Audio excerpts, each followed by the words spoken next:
अभी तक जितनी हमने स्पेक्ट्रोस्कोपी पढ़ी है या जो स्पेक्ट्रा पढ़ा है, वहां हम डील करते हैं absorption of light by the molecules. वहां पर हम क्या देखते हैं कि मॉलिक्यूल है और वहां पर क्या हुआ है, एब्जॉर्प्शन हुए हैं, वहां पर एब्जॉर्प्शन हुआ है लाइट का एंड देन इमिशन।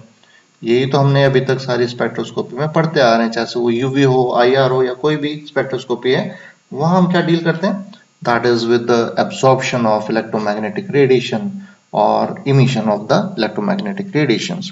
लेकिन यहाँ जो आज हम डिस्कस करेंगे वो करेंगे रमन स्पेक्ट्रोस्कोपी, और ये that is something different from this normal UV और आईआर, जहाँ पर वाइब्रेशंस या रोटेशन या इलेक्ट्रॉनिक स्पेक्ट्रा देखा था, और वो क्यों हो रहे थे, सभी हो रहे थे due to absorption of various electromagnetic radiations. जो अलग अलग रेडिएशंस हैं उनके एब्जॉर्ब होने से मॉलिक्यूल्स में जो चेंजेस आ रहे हैं, उसकी वजह से जो स्पेक्ट्रा आ रहा था वो वहां पर हम उसको डिस्कस कर रहे थे।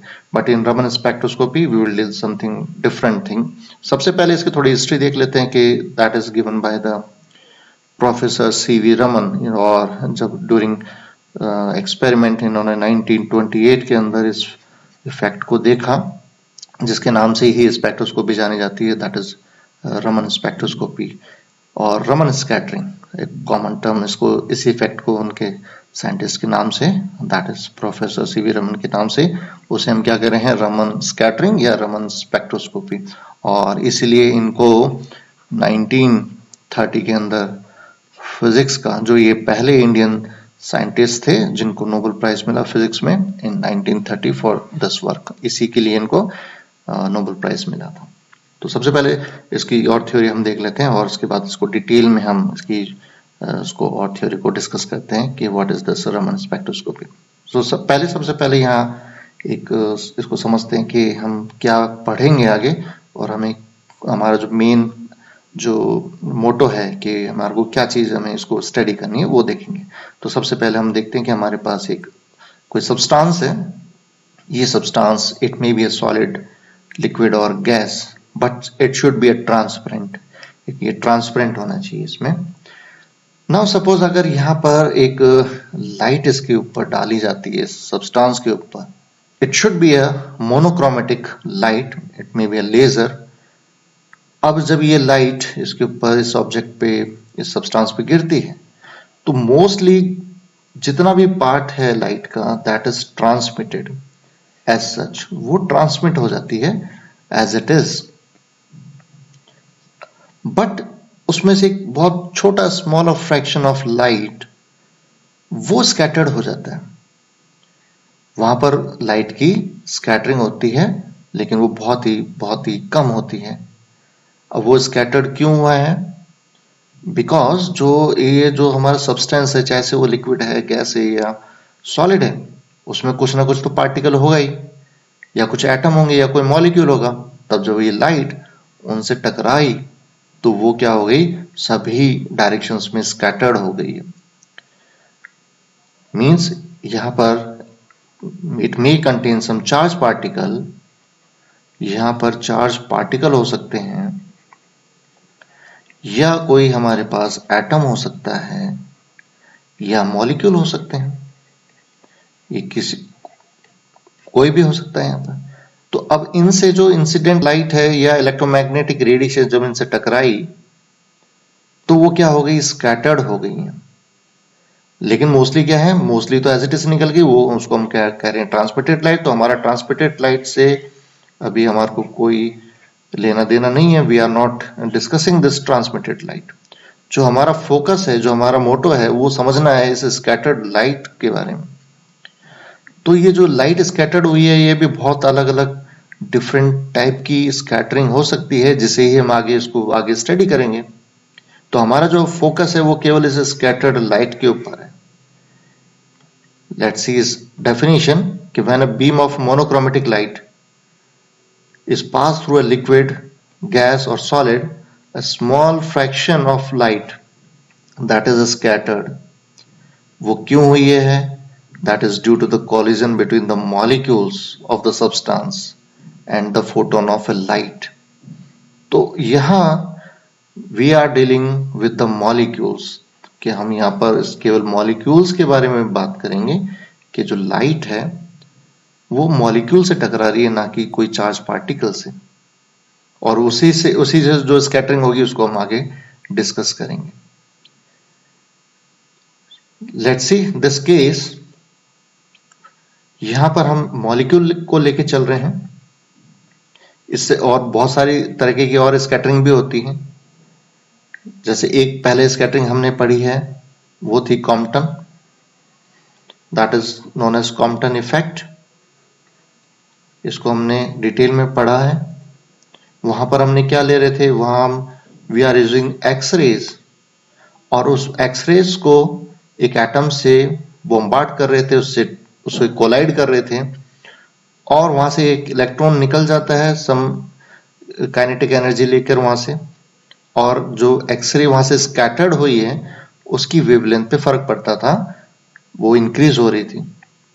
यही हमने कॉम्पटन इफेक्ट में पढ़ा था। तो Compton effect is also scattering of light, but in that case वहां पर कौन सी रे थी, एक्सरे थी, और वो एक्सरे किससे टकरा रही थी, वो इलेक्ट्रॉन से टकरा रही थी। और इलेक्ट्रॉन क्या हो गया, एक चार्ज पार्टिकल। वो क्या था, एक चार्ज पार्टिकल था। तो अब हमारे को चार्ज पार्टिकल की स्कैटरिंग हम उसको डिस्कस कर चुके हैं। अब हम बात कर रहे हैं केवल एक मॉलिक्यूल की, कि अगर मॉलिक्यूल से कोई लाइट टकराती है या इलेक्ट्रोमैग्नेटिक रेडिएशन टकराती है तो वो स्कैटरिंग कितने टाइप की हो सकती है, और वहां पर उस रमन स्कैटरिंग क्या हो सकती है, वो अभी हम उसको डिस्कस करेंगे। नाउ लेट्स सी कि हमारे पास एक मॉलिक्यूल है। हम केस फर्स्ट को पहले ले रहे हैं। केस फर्स्ट को हम यहाँ पर पहले डिस्कस करेंगे, उसके बाद हम केस सेकंड पे जाएंगे। तो case first it is easy कि भाई हमारे पास एक इंसिडेंट लाइट है, जिसकी इंसिडेंट जो लाइट है उसकी जो फ्रीक्वेंसी है न्यू जीरो है।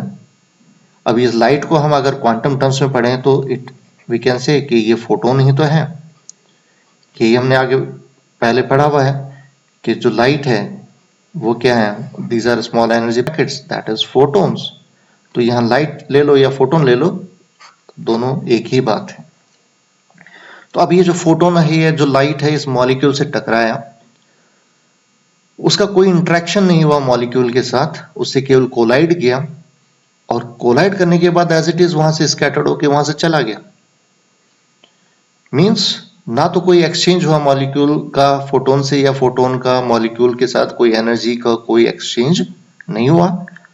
लाइट आई, वो फोटोन उससे टकराया, without any interaction with the molecule, collide होने के बाद वो स्कैटर्ड होके वहां से चला गया। तो वहां पर जो इंसिडेंट लाइट की फ्रीक्वेंसी है और जो स्कैटर्ड लाइट की फ्रीक्वेंसी, जिसे हम न्यू एस कह रहे हैं, वो क्या होगी, that will be the same. वो दोनों एक ही जैसी होंगी। There is no change, because उनके बीच में कोई इंटरेक्शन तो नहीं हुआ, वो केवल आया, मॉलिक्यूल से टकराया और निकल गया वहां से। तो ऐसा स्कैटरिंग जहां पर there is no exchange of energy between the photon और the light and the molecule, तो that scattering is known as Rayleigh scattering. इसको लॉर्ड रेले ने ऑब्जर्व किया था, इसलिए उन्हीं के नाम से इसको हम रेले स्कैटरिंग के नाम से जानते हैं। और जितनी भी मोस्ट कॉमन जो स्कैटरिंग होती हैं वो रेले स्कैटरिंग ही होती है। जितनी भी होती हैं वो कौन सी होती हैं, रेले स्कैटरिंग ही होती हैं। लेकिन जब सीवी रमन ने 1928 के अंदर वहां ये देखा कि कुछ स्कैटरिंग है जिनकी जो फ्रीक्वेंसी है that is not same with the incident light, वहां पर कुछ चेंज पाया उन्होंने। जो स्कैटर्ड लाइट है उसकी फ्रीक्वेंसी के अंदर चेंज पाया, या तो वो फ्रीक्वेंसी बढ़ गई है या वो स्कैटरिंग फ्रीक्वेंसी कम हो गई है, दोनों ही हो सकती थी। तो इसी फिनोमेना को उन्होंने उसको ऑब्जर्व किया कि ऐसा क्यों हुआ। उसी को हम क्या कह रहे हैं, रमन स्कैटरिंग कह रहे हैं। और ये जो रमन स्कैटरिंग है या जो फिनोमेना है, ये बहुत ही रेयर होता है। दैट इज सपोज हम इसको अगर मान के चलें तो दैट इज 1 in millions। तो बाकी सारी कौन सी स्कैटरिंग है, वो रेले स्कैटरिंग ही है, लेकिन उनमें से कुछ एक, मिलियंस में कुछ एक, वहां पर व्हेन वी सी कि जो स्कैटर्ड फ्रीक्वेंसी है उसमें कुछ चेंज आया और उसी चेंज को जो ऑब्जर्व किया वो सीवी रमन ने किया और that is known as Raman scattering.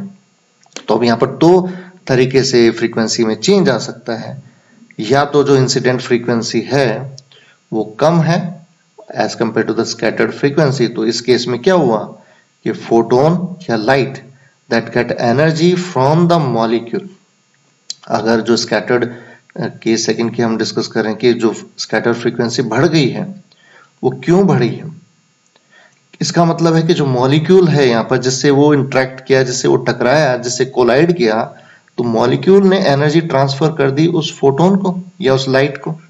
So energy is given by the molecule to that incident light. और वहां से जब उसने ऑब्वियसली जब फोटोन को एक्स्ट्रा एनर्जी मिल गई तो टकराने के बाद उसकी स्कैटर्ड फ्रीक्वेंसी हाई होगी, वो ज्यादा होगी। तो पहला केस जहां मॉलिक्यूल ने एनर्जी ट्रांसफर कर दी किसको, फोटोन को।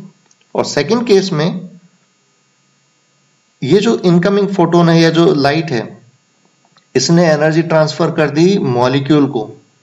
क्या किया, जो इंसिडेंट लाइट है उसने एनर्जी ट्रांसफर कर दी मॉलिक्यूल को, तो उसकी एनर्जी कम हो गई, स्कैटर्ड जो लाइट है उसकी एनर्जी कम हो गई, तब वो जो स्कैटर्ड होगा तो उसकी ऑब्वियसली जो फ्रीक्वेंसी होगी वो कम हो जाएगी। तो जो इंसिडेंट फ्रीक्वेंसी थी वो ज्यादा थी और स्कैटर्ड फ्रीक्वेंसी वो कम हो जाएगी। इसका मतलब है कि जो फोटोन या जो लाइट है उसने एनर्जी उस मॉलिक्यूल को दे दी।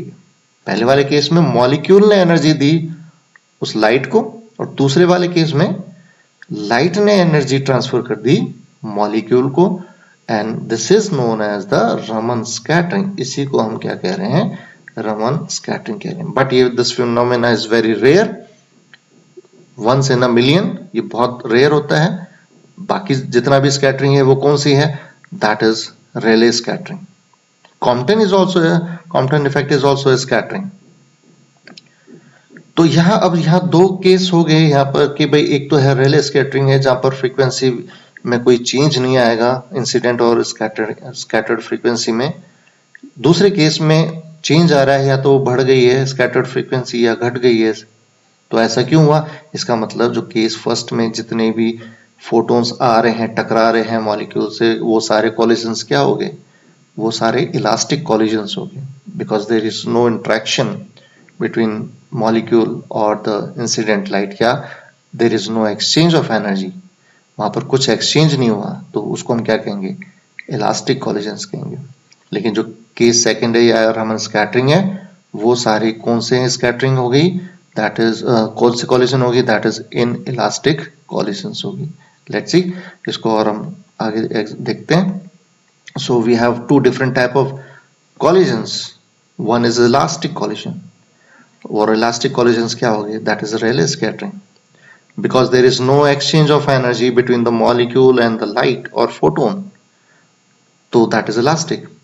लेकिन जो रमन स्कैटरिंग है वो क्या है, वो इनइलास्टिक कॉलिजन है, क्योंकि वहां पर exchange of energy between the molecule and the photon is there or the light is there, that's why this scattering is inelastic collision।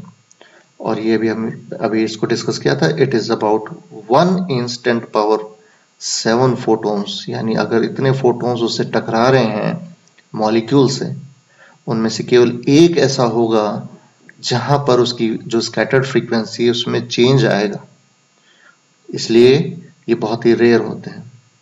तो केवल एक ऐसा कॉलिजन होगा इतने फोटॉन्स टकराने के बाद जो इनइलास्टिक कॉलिजन होगा, और उसी को क्या कहा गया, रमन स्कैटरिंग कहा गया या रमन इफेक्ट कहा गया। नाउ लेट्स इसको डिस्कस करते हैं एनर्जी लेवल्स के अकॉर्डिंग।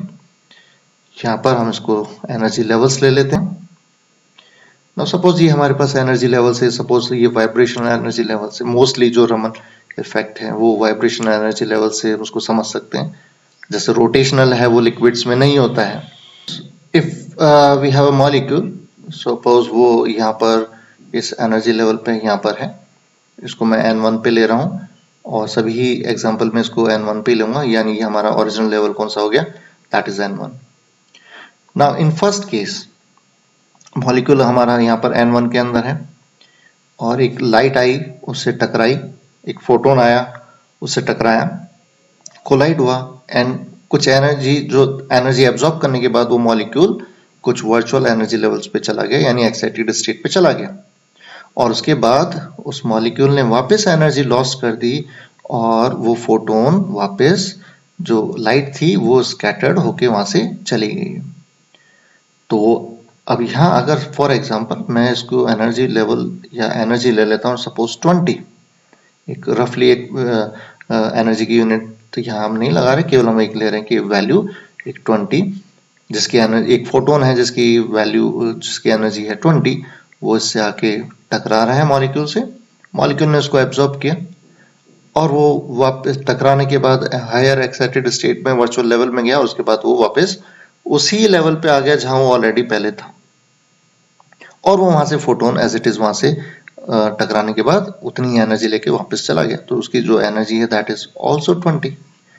मीन्स यहाँ अगर हम फ्रीक्वेंसी टर्म में बात करें कि तो फ्रीक्वेंसी अगर हम 20 ले रहे हैं इसकी, तो जो 20 फ्रीक्वेंसी से ये आया और 20 फ्रीक्वेंसी से ये वापस स्कैटर्ड होके चला गया, मीन जो इंसिडेंट फ्रीक्वेंसी है that is same as that of scattered frequency, there is no change in the frequency, उसी को हम क्या कह रहे थे, दैट इज रेले स्कैटरिंग। तो इसको हम क्या कहेंगे, रेले लाइंस या रेले स्कैटरिंग। सेकेंड केस में वही मॉलिक्यूल है हमारे पास, उसी लेवल पे है, अगेन सेम वही फोटोन वहां से आ रहा है जिसकी एनर्जी हम लेके चल रहे हैं 20। अब यहाँ मॉलिक्यूल ने उस एनर्जी को एब्जॉर्ब किया और वर्चुअल एनर्जी लेवल पे चला गया, और उसके बाद ये वापस अपनी ग्राउंड लेवल पे जब ये आया, लेकिन ये अपनी उसी एनर्जी लेवल पे नहीं आया, बट ये थोड़ी सी एक्साइटेड स्टेट में यानी हायर एनर्जी में ही वहां पर रह गया, और जो यहां से फोटोन निकला तो ऑब्वियसली यहाँ पर जब मॉलिक्यूल की एनर्जी बढ़ी, ऑब्वियसली वहां पर बढ़ गई एनर्जी, बिकॉज पहले ये N1 पे था, अब ये N2 पे। तो ये एनर्जी क्यों बढ़ी है, क्योंकि जो फोटोन था उसने एनर्जी ट्रांसफर कर दी किसको, मॉलिक्यूल को, तो मॉलिक्यूल की एनर्जी बढ़ गई, लेकिन उस फोटोन की एनर्जी क्या हो गई, वो कम हो गई। तो अब जो स्कैटर्ड फ्रीक्वेंसी आएगी वो कम आएगी, तो सपोज मैं इसको ले रहा हूँ कि सपोज 15, तो यहाँ 5 का डिफरेंस हो गया, क्योंकि जो बाकी एनर्जी वो कहाँ गई, वो मॉलिक्यूल ने एब्जॉर्ब कर ली, जब भी तो मॉलिक्यूल की एनर्जी बढ़ गई, वो पहले N1 से अब कहाँ पर है, वो N2 में है, तो मॉलिक्यूल की तो एनर्जी बढ़ गई, लेकिन जो फोटोन जो इंसिडेंट हुआ है, जो स्कैटर्ड हुआ है, उसके बाद तो उसकी कम हो गई है। तो इसका मतलब जो इंसिडेंट जो लाइट थी उसकी अगर फ्रीक्वेंसी ज्यादा है as compare to the scattered, उसको हम क्या कहेंगे, that is known as Stokes line. So this is known as Stokes lines. जहां पर इंसिडेंट फ्रीक्वेंसी ज्यादा हो as compare to the scattered frequency, that is known as the Stokes lines. In case third, हमारा molecule वही है, same वही photon जिसकी energy हम लेके चल रहे हैं 20, मॉलिक्यूल वापस एक्साइटेड स्टेट में गया और वहां से ये और नीचे ग्राउंड स्टेट पे आ गया, जो पहले N1 पे था अब ये और नीचे आ गया। तो इसका जो इतने एनर्जी थी वो इसने लॉस की है, किसने, मॉलिक्यूल ने, और वो मॉलिक्यूल ने ट्रांसफर कर दी उस जिस फोटोन से टकराया था। तो अब जो स्कैटर्ड फ्रीक्वेंसी आई वो हो गई सपोज 25, क्योंकि अब कुछ एनर्जी थी वो मॉलिक्यूल ने ट्रांसफर कर दी किसको, फोटोन को या लाइट को, इसी वजह से उस फोटोन की एनर्जी तो कम हो गई, वो N0 पे आ गया। तो जो एक्स्ट्रा अमाउंट की एनर्जी थी, जो इतनी जो एनर्जी है वो कहाँ ट्रांसफर होगी, उस फोटोन को ट्रांसफर होगी। तो जो अब स्कैटर्ड फ्रीक्वेंसी है उसकी जो फ्रीक्वेंसी होगी वो हायर होगी, वो ज्यादा होगी एज कंपेयर टू इंसिडेंट। ऐसा अगर फिनोमिना हो रहा है जहां पर इंसिडेंट की फ्रीक्वेंसी कम हो देन द स्कैटर्ड, तो उसे हम बोलेंगे anti Stokes line, that is known as anti Stokes line. तो यहां पर जो चेंज हुआ फ्रीक्वेंसीज के अंदर उसे हम कहेंगे रमन शिफ्ट या रमन फ्रीक्वेंसी। जो चेंज इन द फ्रीक्वेंसी वो इंसिडेंट माइनस स्कैटरिंग हो जाएगी। तो यहाँ 3 है जिसमें स्टोक्स लाइंस और एंटी स्टोक्स लाइंस हैं, these are related with the Raman spectroscopy और द रमन स्कैटरिंग। जहां पर कोई चेंज नहीं है फ्रीक्वेंसी के अंदर वो क्या है, रेले स्कैटरिंग है, जहां पर इंसिडेंट और स्कैटरिंग की फ्रीक्वेंसी दोनों सेम हो। लेकिन इंसिडेंट अगर ज्यादा है एज कंपेयर टू स्कैटरिंग, उसे हम स्टॉक्स कहेंगे, और जहां स्कैटरिंग की फ्रीक्वेंसी इंसिडेंट से ज्यादा है तो उसे हम कहेंगे anti stocks lines. Now let's see the spectra. Raman spectra किस तरीके से आएगा, वो कुछ इस तरीके से आता है। ये हमारा फ्रीक्वेंसी है, इधर फ्रीक्वेंसी इंक्रीज हो रही है, इधर frequency left to right increase हो रही है, और बीच यहां पर जो बीच में ये जो लाइन है दैट इज रेले लाइन। और ऑब्वियसली ये काफी इंटेंस होगी क्योंकि अभी हमने ऊपर अभी इसको पढ़ा है कि ये जो रेले लाइन है मोस्टली सारी यही होती हैं। रमन स्कैटरिंग तो बहुत कम होती है। तो जितनी भी जो स्कैटरिंग है मोस्टली वो कौन सी है, रेले लाइन से या रेले स्कैटरिंग होगी, इसलिए इसके जो लाइन आती है दैट इज हाईली इंटेंस आती है। तो रेले लाइंस के अंदर क्या होगा, इंसिडेंट और स्कैटरिंग की दोनों की फ्रीक्वेंसी क्या होगी, दैट इज सेम। लेकिन रमन के अंदर वी हैव डिस्कस कि स्टॉक्स और एंटी स्टॉक्स लाइंस होती हैं। तो स्टॉक्स लाइन अभी हमने डिस्कस किया कि वहां पर जो इंसिडेंट लाइट की फ्रीक्वेंसी है वो ज्यादा है as compare to the scattering. तो यहां हम उस फ्रीक्वेंसी को इसी लेफ्ट टू राइट ले रहे हैं, तो यहां पर फ्रीक्वेंसी जो स्कैटर्ड फ्रीक्वेंसी है वो कम है, तो इसलिए जो स्टेप्स लाइंस हैं कुछ इस तरीके से आएंगी, and that is left towards Rayleigh lines. और ये काफी वीक होती हैं क्योंकि ये बहुत कम होती हैं, that's why these are very weak, less intense. और जो राइट हैंड साइड में है वो सारी क्या है, एंटी स्टॉक्स लाइन है, क्योंकि वहां पर जो स्कैटर्ड फ्रीक्वेंसी है दैट इज हायर, इसलिए ये राइट साइड के अंदर है। Although it is also weak as compare to the Rayleigh lines, लेकिन these are stronger as compare to the Stokes lines, ये उनसे थोड़ी सी इंटेंस होती है as compare to Stokes lines. तो जो रमन स्पेक्ट्रा आता है कुछ इस तरीके से आती हैं, लाइंस आती हैं, जिसे stocks lines, anti stocks lines कहते हैं, और बीच में जो आती हैं दैट इज रेले लाइंस, जहां पर इंसिडेंट और scattered frequency both are same. So this is the explanation of this Raman spectro. So this is all about this introduction of Raman spectroscopy, Stokes lines and anti-Stokes lines and Rayleigh lines.